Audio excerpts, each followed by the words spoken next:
thanks for being here. There must not be anything on TV tonight, no sporting events in the world past.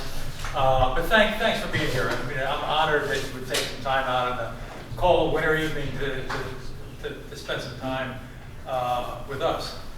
First, let me just say, to start off, I'm very proud of my time working for the United States military as a civilian. It was the honor of my life to serve and support men and women in uniform. They're the best America has to offer, and they deserve the best support. And that's what I tried to give them during my years, and that's what kept me going. That's what motivated me. So that very much is my honor.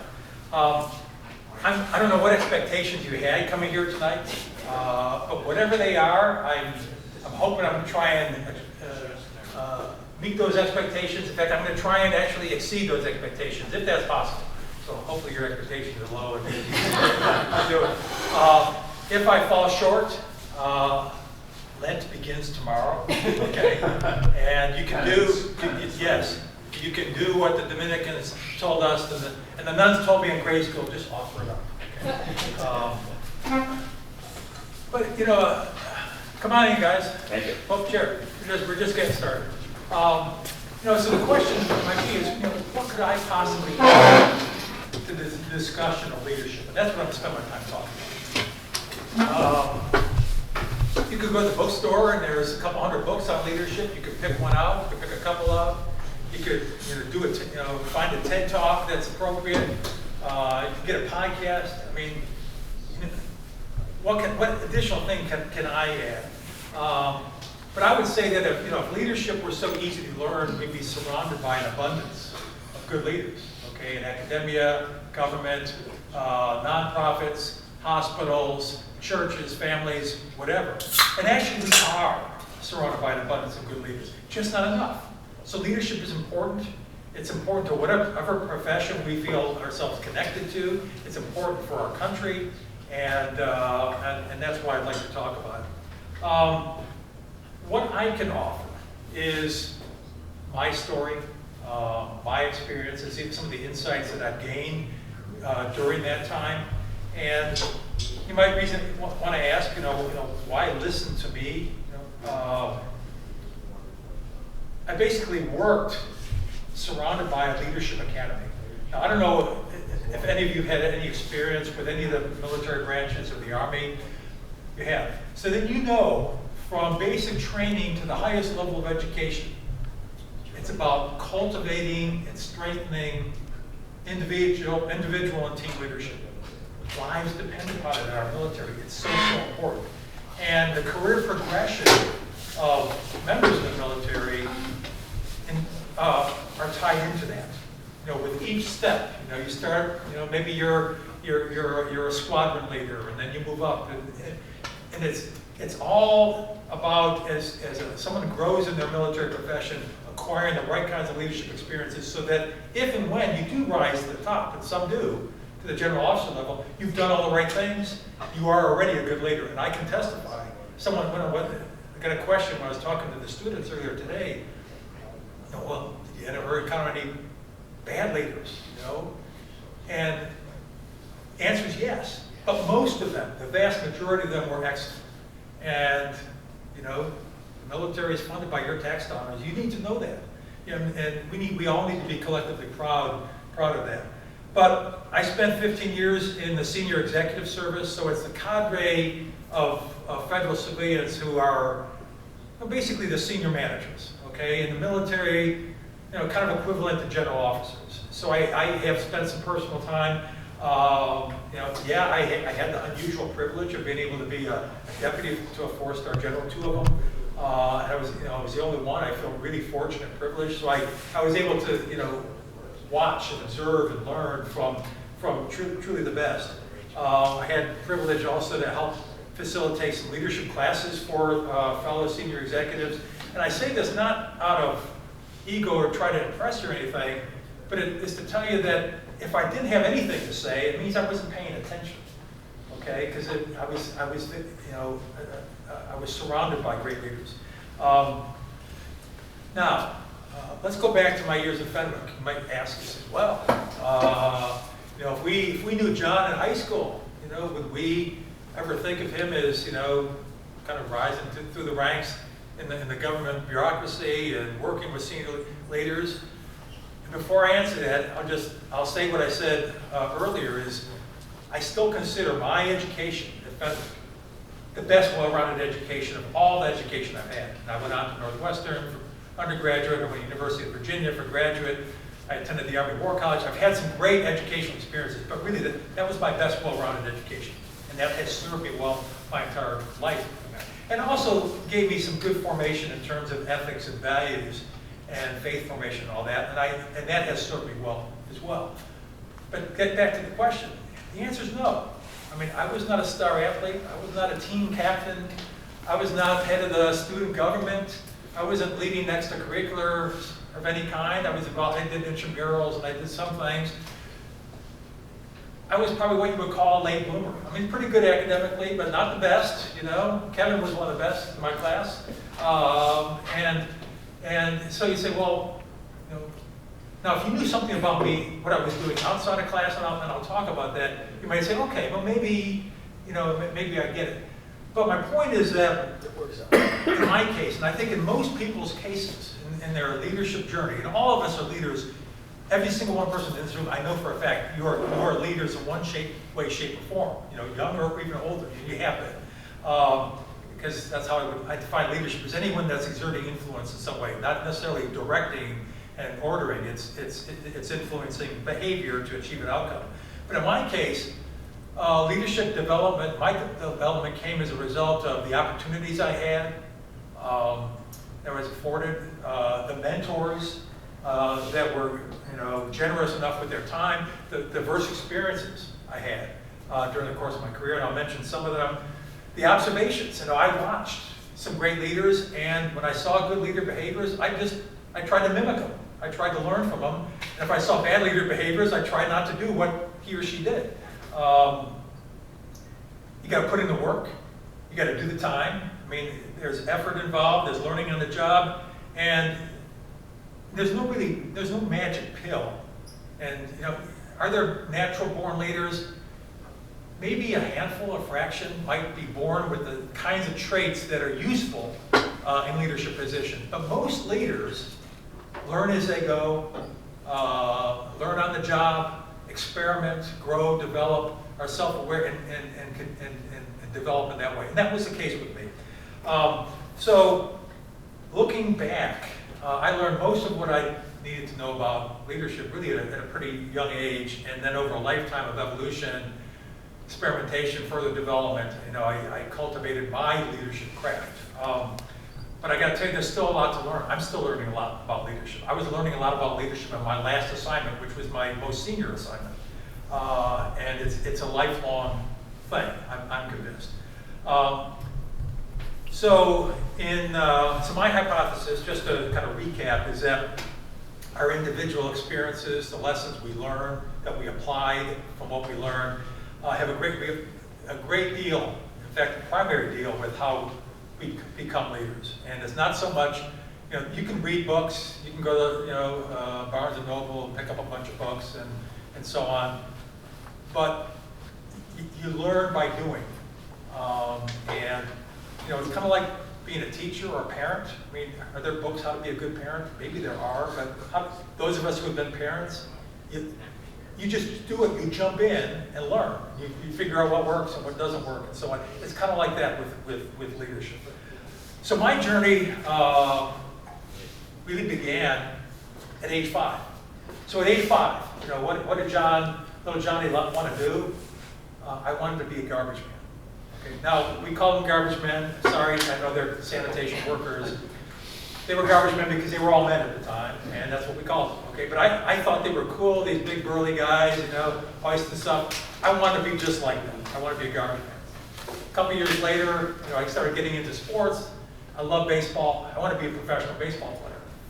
And a couple years later, you know, like a good Catholic kid, I had been an altar server. And then I was thinking, well, maybe I should be a priest, you know, and weird kid, you know, playing mass at home. You know, so I'm thinking, well, maybe I want to be a priest. None of that materialized, but in a certain way, I achieved all those dreams. Because what's a sanitation worker? hardworking public servant? What's a baseball player? Is someone trying to achieve individual excellence while being upon a team, on a team? And what's a priest? Is someone who's a caring coach.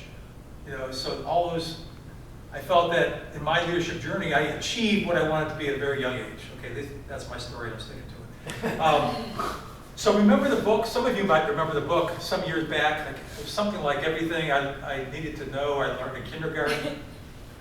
So everything I needed to learn about leadership, I learned in my first job at age 10.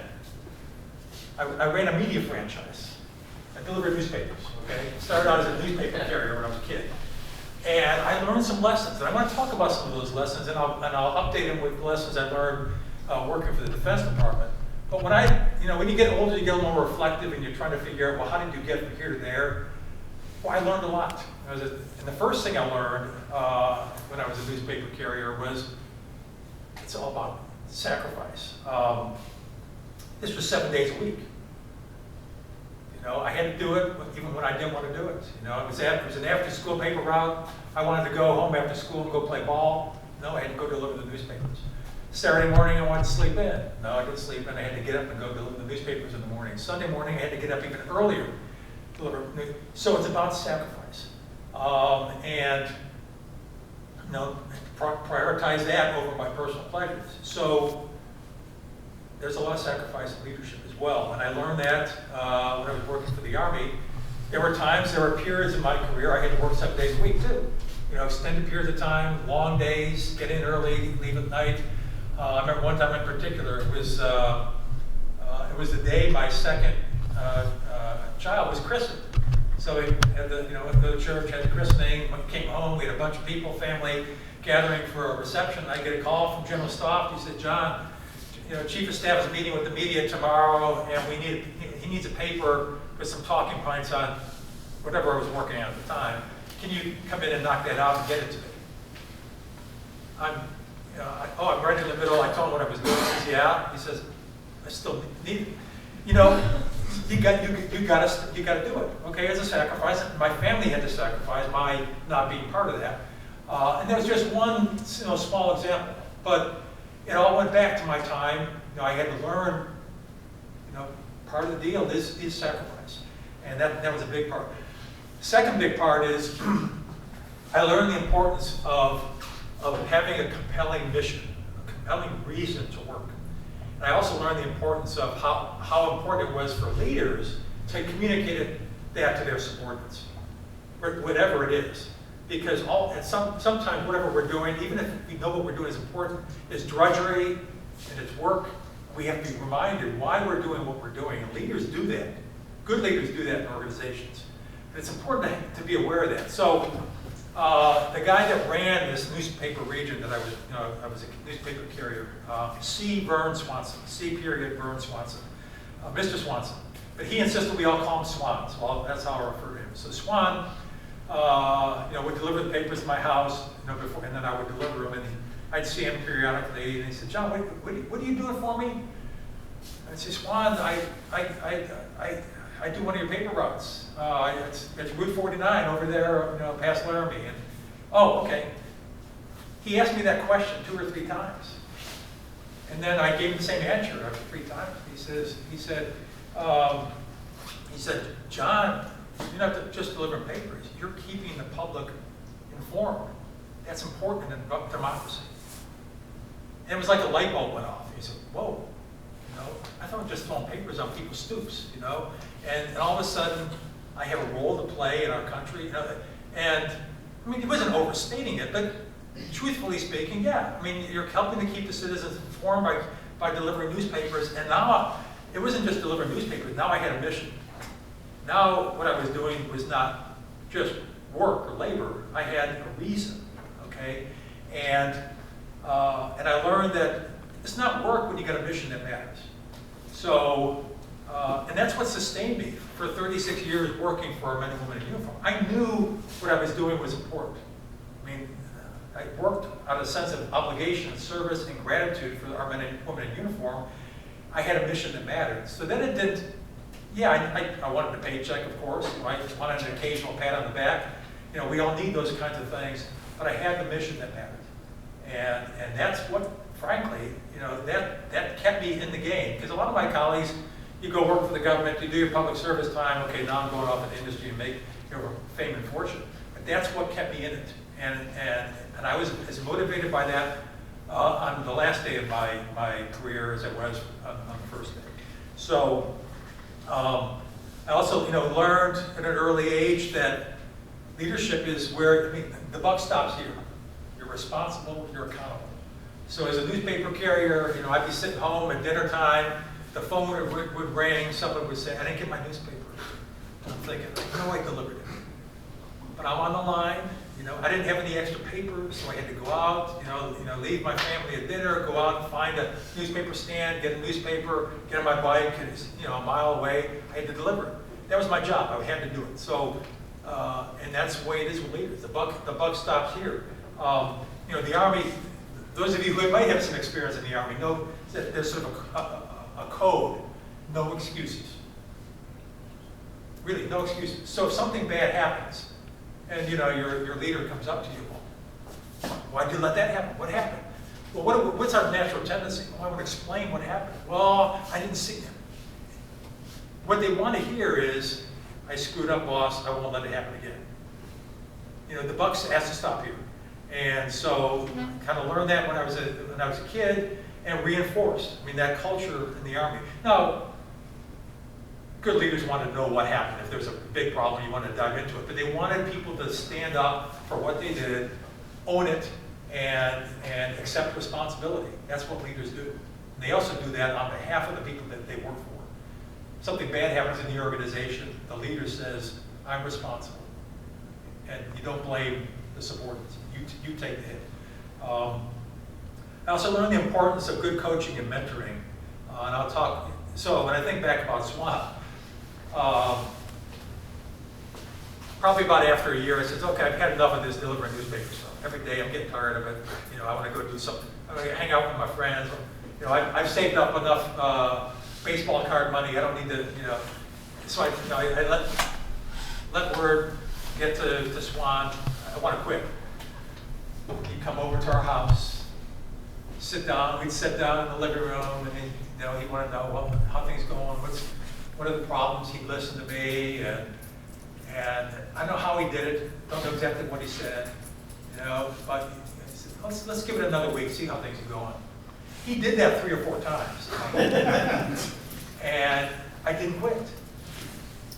Over 1,500 straight days of delivering newspapers, 4 years. Okay, and I wanted to quit a couple times. I mean, it's natural. I was a normal kid, and I'm sure a lot of other the carriers did the same thing. But he was a great leader. He was a great mentor. I mean, he was trying to cultivate something in me, and I didn't quit. So when I think back, I've had dozens of mentors. Now, I know you can have a formal mentoring relationship. Some people have had those. All my mentors have been bosses, informal, either bosses or colleagues or people I knew. But just a couple of examples. I remember when I was an intern, so I'm at the lowest level, I'm working in the Pentagon. I don't know much about the military, I don't know my way around the Pentagon, but I'm taking a package from one office to another, it's someone to sign off on it, to go to another office. And I remember going to Mr. Bierman, he's a pretty senior civilian, and I just hand it to him, expecting him to initial off on it, and then I can go, John, sit down. Doesn't know me, and he would always do this. He says, well, how are things going? I mean, he was showing interest in me. And I didn't really appreciate it that much at the time, but I do now. I mean, the fact that, you know, I was kind of nobody, but he took the time, and he would coach me. He said, well, do you know what you're doing here? And he would give me some advice, he would help, you know, and it wasn't a formal mentoring relationship, but he was a guide. He was a mentor. You know, he gave me some tips. I remember Lieutenant Colonel Fred Edwards, who I worked on his team for a while, and I didn't know much about the military, but he guided me. You know, he helped educate me. I didn't know much about how to operate in the Pentagon, and he helped, you know, me figure out my way around and so on. So someone that kind of opens up the doors for you, opens pathways, makes you think, helps you do things that you never thought you were able to do. I remember Major General Woods, who I worked for. It was a crucible of an operation. We worked for the Army Chief of Staff. I don't want to get into details and specifics, but had a lot of mostly military, very high power. They were all destined to become colonels and even generals. And we worked really hard. And so he didn't do this just with me, but let's just say I had a package where I made a recommendation on a senior leader in the Army to make a decision on some such thing. So it would come to his office, and he would have to review it. If it was ready, if he thought it was ready to go, he'd sign off on it and send it on its way. But he'd call us in. Not all the time. He'd call in John and say, John, walk me through this. He'd ask some questions, and I'd have to think on my feet. He'd challenge me a little bit. He'd tell me, he says, well, you did a good job on this, so it was nice to get a little bit of praise. He took time. He was a pretty busy guy. He took time to help me grow and make me more confident in being able to articulate myself, to explain myself, and so on. So another mentor. I could keep going, but that's just an important part of my leadership journey. I dare say it's probably similar to most. A big part of leadership is identifying and seeing the potential in others. Now, correct me if I'm wrong. I mean, we're often the last to see our own potential, right? It usually takes somebody else to encourage us, whatever it is, sports, academics, business. We don't automatically think we're destined for something. And as a Fenwick freshman, Swan, I had stopped delivering newspapers. In high school, I said, okay, I'm done with that. But I get a call from him when I'm a freshman. He says, John, would you like a job? I said, Swan, to do what? I'm not delivering newspapers anymore. He says, no, I want you to be my assistant in the office. Basically his number two. So I would manage the books, I would manage the office. When he wasn't there, I kind of managed the newspaper, the 100 newspaper carriers we had, and do all that kind of stuff.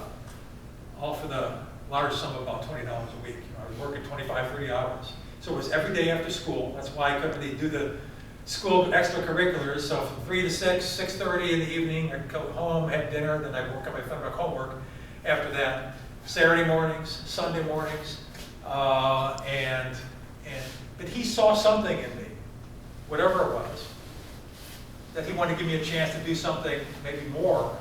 And he thought, well, maybe John has what it takes. We'll see. So I ended up working, 3 more years, 7 days a week, and I think that helped me also on my leadership journey. So when you look back at the Fenwick era, that would be the one thing I would think that I could point to that might have said, well, maybe, but I had no clue. I had no clue what I was going to do at that point. Explained, like I said, why I couldn't be involved with a lot of extracurriculars, sports at Fenwick. It also put a crimp into my dating life, quite frankly, as a high school kid. I was too tired, and so that had to wait till college. I caught up, no worries. But I think of in my Army career, who also saw some potential in me. I think back to Colonel Giannetti, who retired as a 2-star general. And I was working for him, and he just one time was asking, hey, John, have you ever thought about going to the Army War College? Army War College? I didn't know civilians could go to that. He said, oh yeah, they have a handful of civilians that go every year. You might want to think about that. That was not on my radar.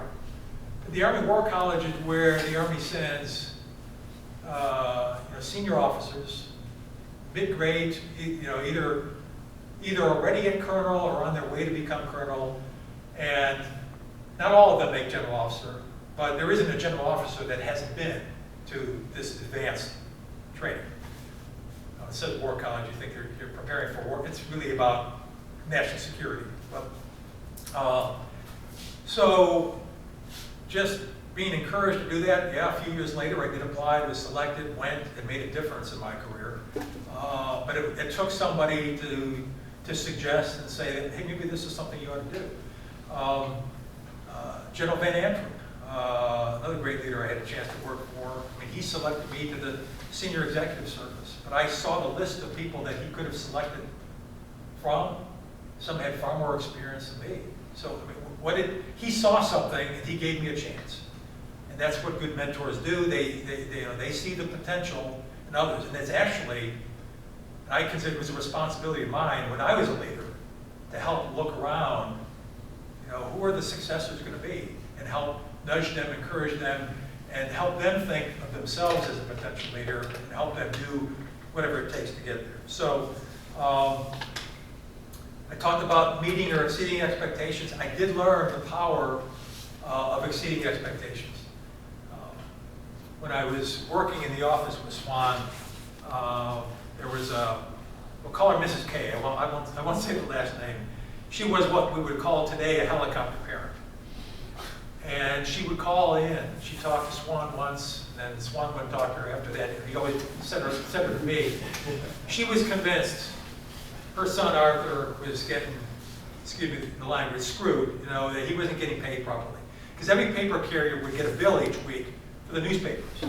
And based upon the number, of customers you had and so on, you had to pay Swan. And then everything else beyond that was your pay.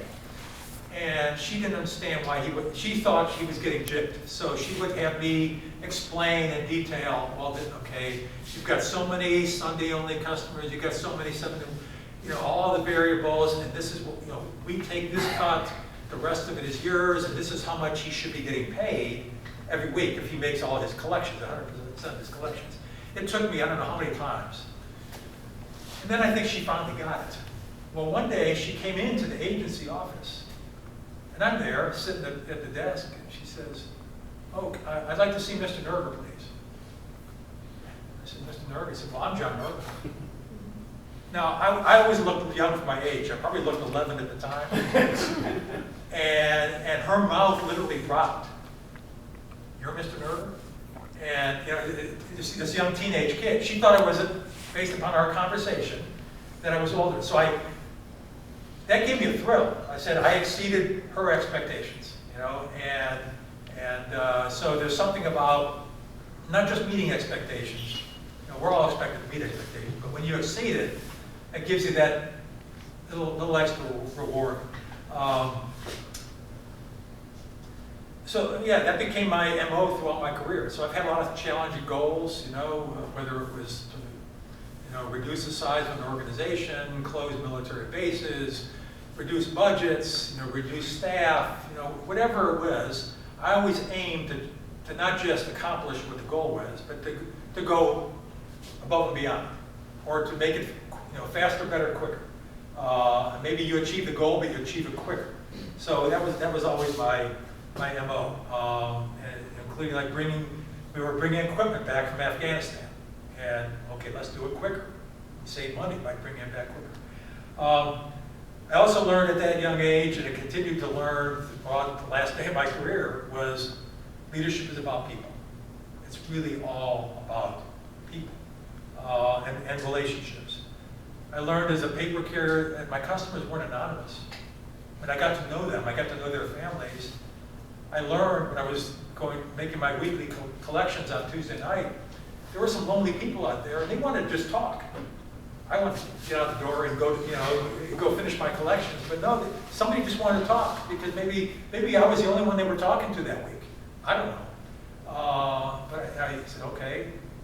I remember there was this one couple, their son was deployed to Vietnam. They always wanted to talk. And I don't know if I reminded them of their son or if they just missed their son and they had a young guy that they had cornered for a little while, and we always talked. And so it was not, again, not about delivering the newspapers or even about meeting the mission of keeping citizens informed. It was about those relationships you have with people. And it's so important.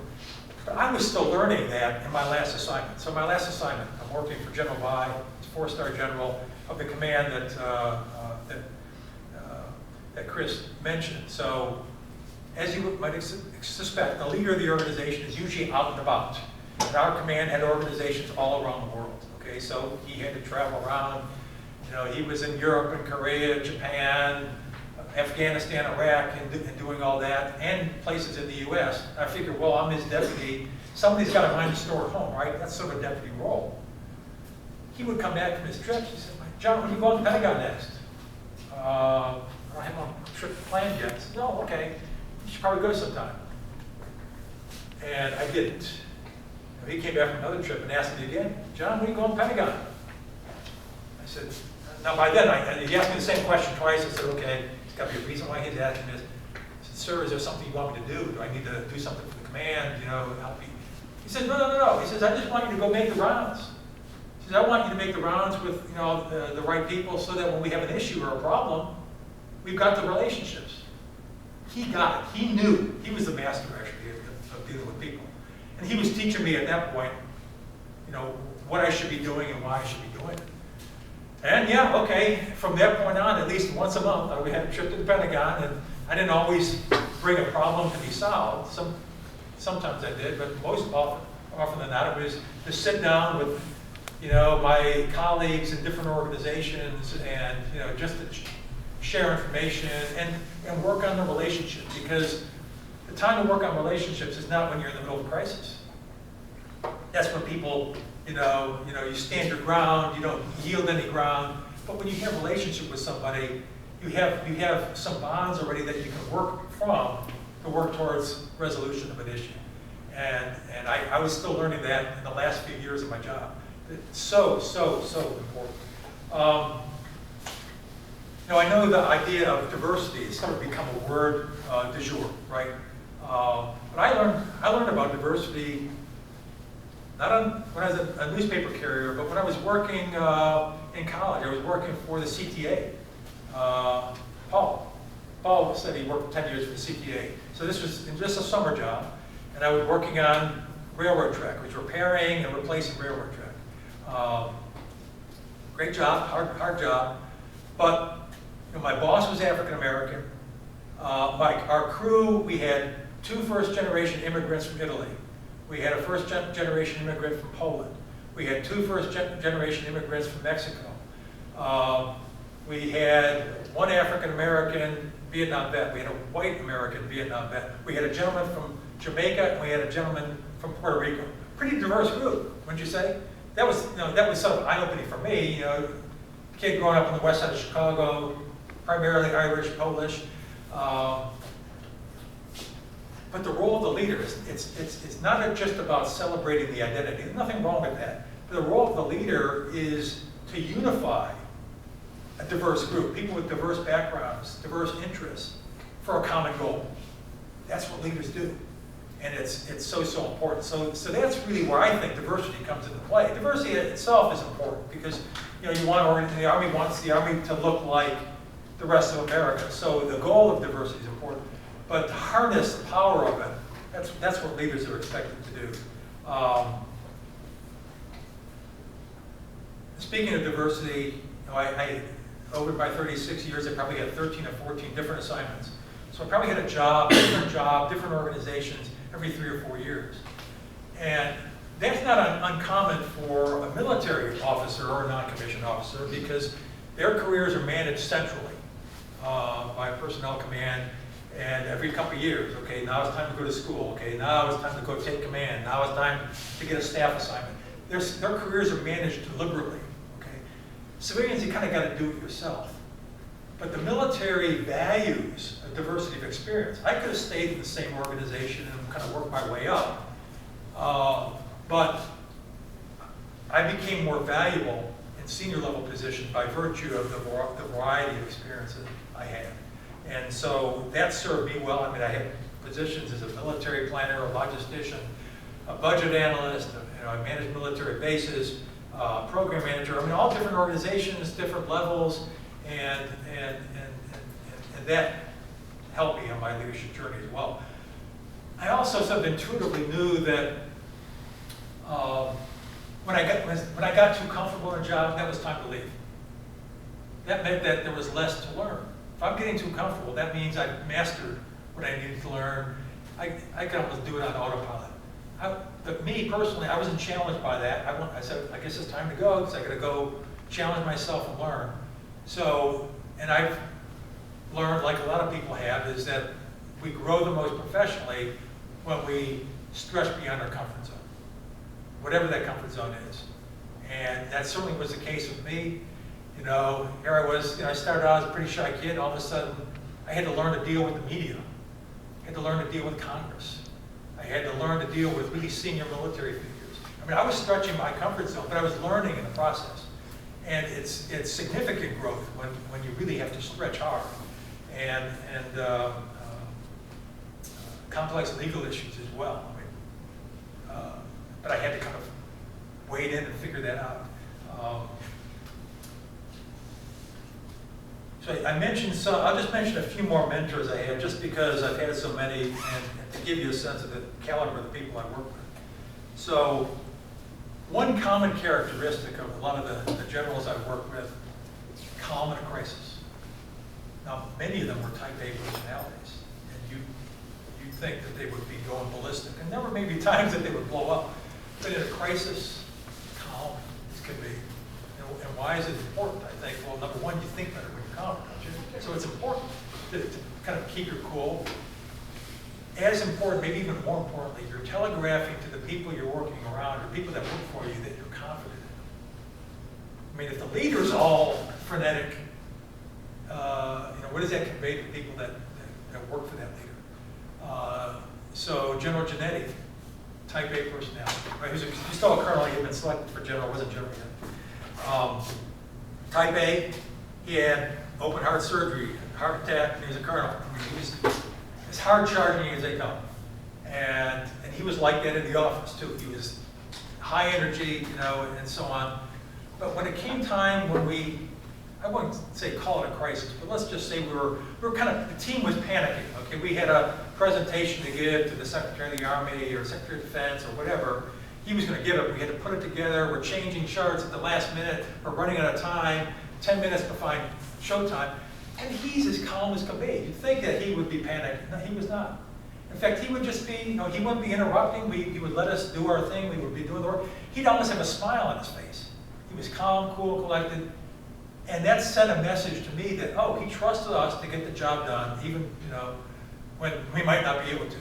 That was important. That's an important thing I learned from a fellow leader, and that was huge. I learned the importance of building teams. Lieutenant General Jones, Tony Jones, he was a three-star general.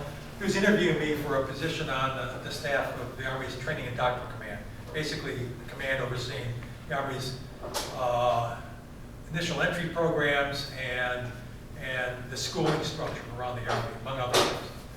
So he's interviewed me for a job. He asked us sort of standard questions, okay? No surprises there, about 10 questions. And we're kind of wrapping things up, and he said, John, just one more question. He says, do you play ball? Play ball? Yeah, I mean, baseball. Do you play ball? Sure, sir. I've always liked baseball. I've played. We've done some. I've done some. You know, community leagues and so on. Yeah, you play ball. How good are you? I mean, I'm okay. I'm not the greatest, but I can get out there and play. He said, well, you know, we have this thing that we do on our base here. The senior officers, on a quarterly basis, play the senior NCOs softball game. And I was just wondering, you know, if you had been selected, if you were to be selected, you know, would you be able to play on the team? And it was tongue-in-cheek, but he was actually half serious, I think. I mean, he was looking for someone that would fit on the team. So the analogy was the baseball team, and he was kind of, you know, tongue-in-cheek, semi-serious. He was looking for somebody to play, and I did play, and he was a good ball player to play. But it was more important that he was finding, there were other people that equally as talented, maybe more talented than me, that he could have selected. But he was trying to find the right fit. And as I grew in leadership, and I had an opportunity to help select lots of people for lots of jobs, more often than not, you had many qualified candidates, but you're trying to find the right fit. And the fit is really important. So he taught me that, about the importance of building the right kind of team. You know, if he's going to hire me, I'm going to work with him. You know, for several years, he wanted to know how what kind of teammate I would be, and that was important. General Wallace, 4-star general, every time he talked, every audience, he would always come back to, he would talk about the goals of the organization, how we're headed, what the strategic plan is. He wouldn't use the same words all the time, but he did that over and over and over again. And it's important for a leader to continue to convey to his or her teammates, subordinates, whatever, that. It's also important to let subordinates know why they're doing what they're doing, because we all lose touch, and why it's so important. But a leader is kind of like a light in a lighthouse. Okay, it swivels around, you see the light. It's very repetitive, but it has purpose. So a leader needs to do that, and it shows stability. Okay, he's not just changing his mind every single time. These are the main strategic goals. This is what he's looking for us to follow, and I took that away from him as well as an important leadership trait. Chris and I were talking at dinner about the importance of wellness. I mentioned General Woods. He was another type A guy, another guy that had a heart attack when he was a colonel. And here he is as a general. His cardiologist said, he says, with your personality, he says, I want you to get out every lunch and exercise. And you got to lance that stress boil every day. And he took it to heart. So every day, he was in 6 o'clock in the morning, probably left 7:30 at night. But he would take off an hour, hour and a half in the middle of the day, and go running, go work out. But what he did was, we would get these little notes from him. He says, I went to the gym on Monday. I saw Major so-and-so, Captain so-and-so, Lieutenant Colonel, had a little smiley face. It was kind of a gimmick. But he would say, these are the officers I saw when I was exercising down at Pentagon Athletic Club. Well, these officers are no fools. They were rated by this guy, evaluated by him. Okay, if this is what one of his expectations are, I better get down there at least occasionally to be seen by the general in the gym, exercising. It was kind of a game, but he was communicating it was important to get out and do something besides work and take care of yourself, especially in this high stress environment. And it was there that I had always run, exercised, biked, everything, but it was there that I picked up the habit. Because it was an expectation. So I would go out running with the guys, the military guys, and it became a work habit. And I would carve out time. Now, sometimes it was the middle of the day, sometimes it had to be at the beginning of the day because the day would get away from me, and if I didn't do it then, but it became a habit as much as eating and sleeping, to this very day. There's not a day that goes by, I'm certainly not going to let 2 days in a row. Today, a travel day, traveling, hard to do it. But when I get back home tomorrow, I'll figure something. It's now a habit. It's as important to me as eating and sleeping. But that wellness habit is important for leaders because you're communicating the importance of having a balanced life. And it's very easy for leaders to just focus on the mission, the job. That's all they care about, getting the job done. But leaders have to care about the people that work for them, and the health of the people and the welfare of the people. So that wellness habit is important. I also learned that leaders just have to pay the price. Have to, not have to, but sometimes it happens. Major General Harry Green, I consider him sort of a scholar general. He was brilliant, he was a scientist, leader as well. I had a chance to work with him in Washington, D.C. We went on a trip together, on a trip to Afghanistan. And a couple years later, he had volunteered to go take a position in the Joint Force in Afghanistan. And there was some event, there was a promotion event or something, he's outdoors, and there was an Afghan soldier that came with a live gun and started shooting everywhere. It hit him and it killed him. And he turned out to be the highest ranking officer, or Army officer, any officer killed in Afghanistan. So Harry Green, great guy, wrong place at the wrong time. Leaders, my takeaway is leaders have to do what they have to do. And he knew he had to be there in Afghanistan. Someone had to lead during that period of time, and sadly, he paid the price. So my career, well, I'm grateful for it. I had many great experiences. It wasn't always smooth. There was a time when I had sort of a mid-career crisis. I started second-guessing myself. Was I doing, what I was doing, did it really matter? Maybe I should be doing something else. Maybe I should leave the government. Maybe I should, try my hand at something else. And this was when 9/11 happened. I was at the Pentagon when the plane hit Pentagon, and thankfully, we were scheduled to have a conference in the service meeting room, and the attendance list got too big for that room, so we had to move the conference. Thankfully, because that original room was destroyed. And after that, and I lost, colleagues and friends there, and it also told me that even as a civilian, you could be on the front line. I didn't sign up to go serve, so it wasn't that, but in fact, most of the Army people that lost their lives at the Pentagon were civilians, because it just hit those kind of offices that were civilian-centric. I remember Major Brian Burwell. He was one of, thankfully, most of us were away at this meeting. There were only 3 people left in the office. Brian, he had his morning coffee, so he had to use the restroom. That saved his life. He was walking down either to the restroom or on the way back when the plane hit, and he suffered. The 2 people that were in the office sadly lost their lives. Brian survived, and had lots of surgeries. I saw him at the burn unit in hospital in D.C. Went to see him. When somebody could come in and see him. He was wrapped up like a mummy. And I came in the room, the first thing he said, Mr. Nerger, there must be a reason why I'm still here. And I've taken that with me. There's a reason why all of us are still here. So I was second guessing why I was still working where I was working. There is a reason why we're all here. Sometimes we just have to be reminded of it. It shouldn't, now it shouldn't take an event like 9/11 to remind us of why we do what we do. But in my case, that did play into it. And I never had any doubts after that point that what I was doing mattered, in the least.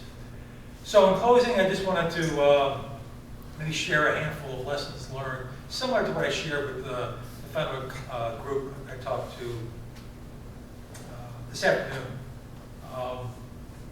Becoming a leader, you got to put in the time. You can't just read a book, you can't just watch a TED Talk and say, okay, I'm ready to lead. You got to put in the time, just like a professional, an athlete. You don't become a great athlete by just, relying upon your raw skills. You got to put in the time. Tiger Woods is good because he swings the club, thousands and thousands of times to get that muscle memory where it needs to be, so to play a good game of golf. And like I said, there might be a few naturals out there, but for most of us, it's a learn and practice art. At least that's my thought. I also learned that you can learn a lot by observing. You can learn a lot from the good leaders. You can learn from the bad leaders as well. And just when you see a good behavior, maybe that's something that you could emulate. It's important to be true to yourself, but you can take on a persona of the right kind of leader behavior by looking or observing. I mentioned this to the group this afternoon. I said, if there's something you can take away and work on to differentiate yourself from your peers, I found it was always communications. Hone your writing skills and your communication skills. You don't have to be a Pulitzer Prize winning author. You don't have to be a gifted speaker. You need to be good enough, and all of us can get better.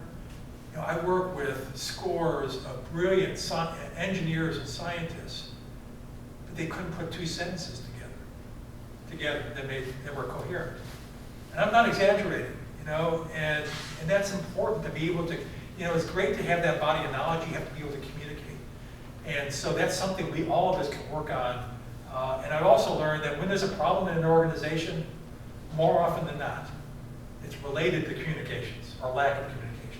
You're trying to pinpoint why is this happening? Somebody misperceived something, or was miscommunicated, or didn't fully understand. Communications is often at the root of organizational issues. Talking about communications, it's also good to know that even the most senior leaders are human. And I learned this. I happened to be sort of the aide de camp, so to speak, or Undersecretary of the Army. So the second senior guy in the Army is coming to a conference to give us a luncheon speech to, I don't know, probably about 1,000 people. And so I got him from the airport. We took him to a room next to the conference room, and he was there with his speechwriter. So a speechwriter's typing stuff up, and he's doing his changes at the last minute. I leave them to their work, and I leave and check out a couple other things, and then shortly before go time, I go back in. And I see his aide, working on the computer. I don't see him. What happened? And then on the corner of my eye, I see him on the floor. He's doing push-ups. So this guy, you think, top level, you're comfortable with talking to all sorts of groups. He had been a lawyer before joining the Army. Here he is, he's nervous, okay? He's working on his nervous energy. And so I said, well, I guess maybe it's not so bad when I'm nervous talking to groups either. So even these, larger than life figures, senior leaders, they're human. General Ann Dunwoody, first first military woman 4-star general. So she hired me to go to this command in Huntsville. And so I had the pleasure and honor of working for her. Brilliant, great lady, great leader. She hated public speaking. Now you'd think you'd acquire a senior leader over time, even if you never liked it. I don't like public speaking either. Father Moto's class, the first time I stood up in front of class, I literally froze. So I had memorized what I was going to say, which is not the right thing to do, and I forgot the first word, and then I couldn't say a thing. I literally froze, okay? She hated public speaking, and so, but she knew that was part of the deal, and she just spent more time preparing, and that's what she did. So she had her staff help her prepare. Her husband was her coach. He's a retired Air Force officer, and he would be coaching her. So here it is, a 4-star general, he would think would be naturally. And she, when she spoke, you would never know that she didn't like it. She was a natural. She was affable, friendly, but yet she, so it's a reminder that even senior leaders, they're human just like us. They have the same challenges and concerns and weaknesses and so on.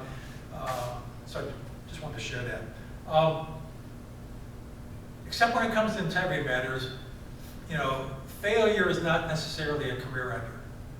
Okay, maybe I led somewhat of a charmed life, but there were times, I got yelled at by an assistant secretary over something. I got chewed out by a secretary of the Army. Now you would have thought, okay, that's a career ender.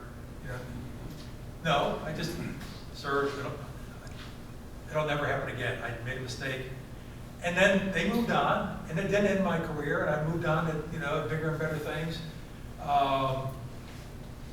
Failure is okay. Failure means you took some risk. Maybe in that case it was risks I shouldn't have taken, or I should have gotten approval first, and I didn't. And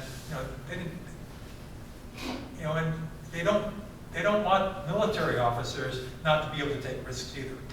And so you're accountable for your actions, but failure is not a career.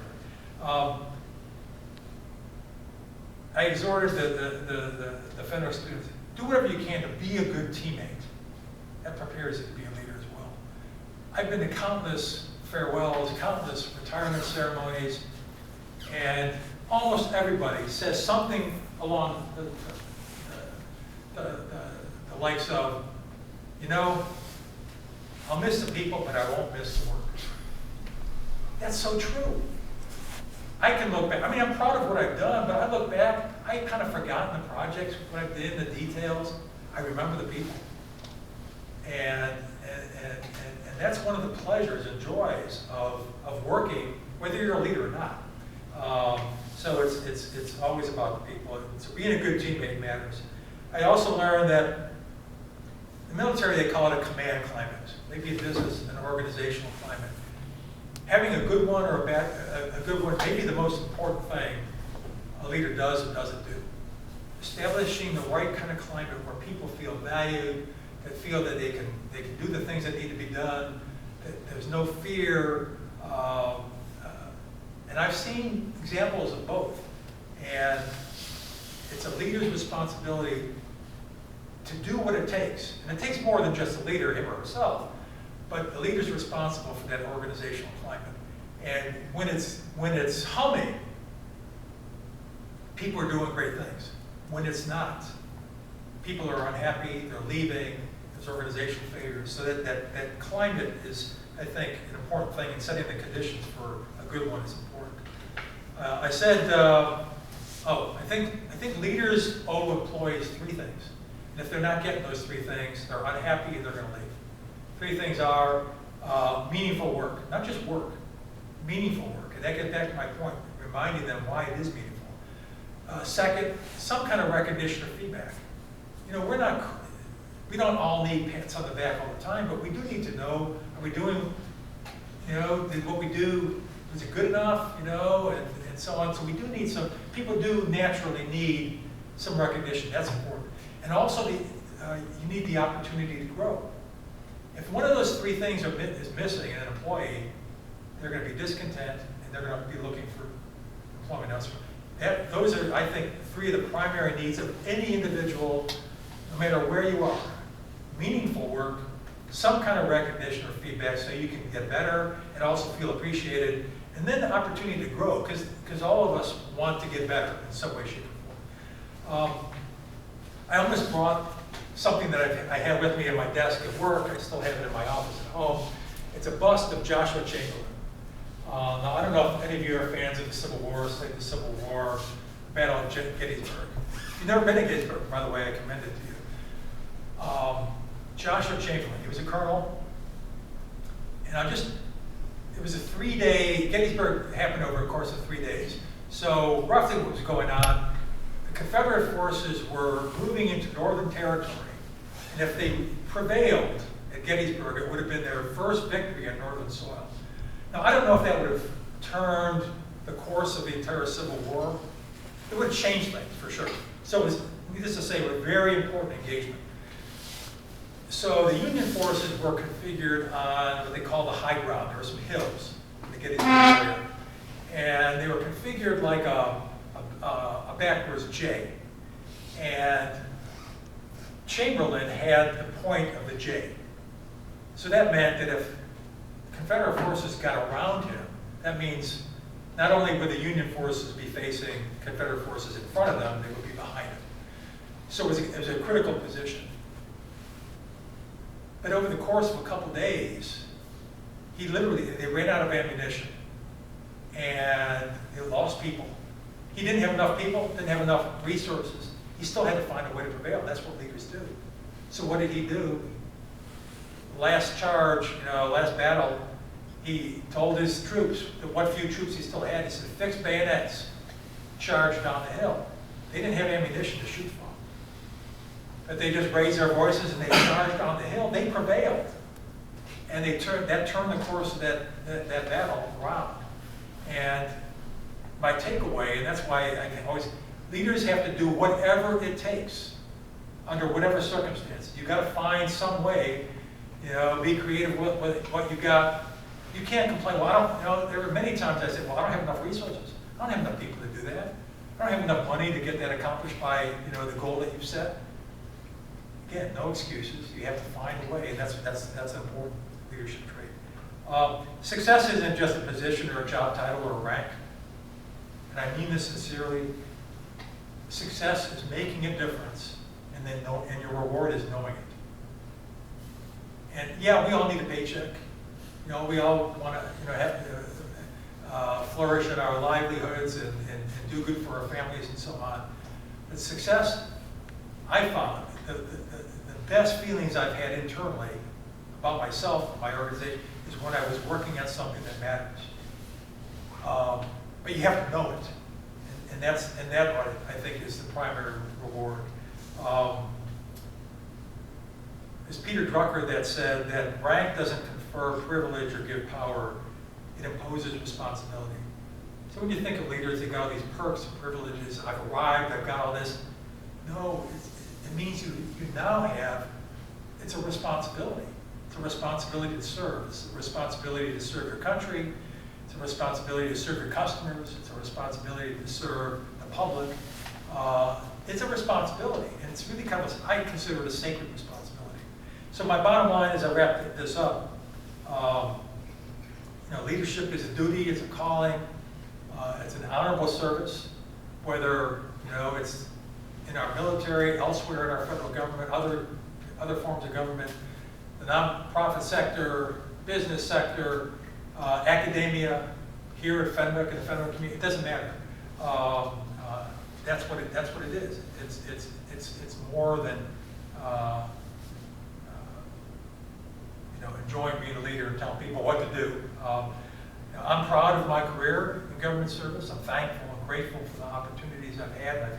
I've had many. It's been a great privilege to work with many amazing leaders. I just mentioned a couple of them here this evening, and I always look upon that with great. Probably the primary feeling I have is gratitude. I'm grateful for the opportunities, grateful for the chances I've had. A little street kid from Chicago, West Side, who delivered newspapers. Then I found myself doing some things I never thought I would be doing. I'm grateful for that opportunity, and grateful for those who gave me that opportunity. And it's also a great opportunity to spend time with the Fenwick family, so I appreciate that.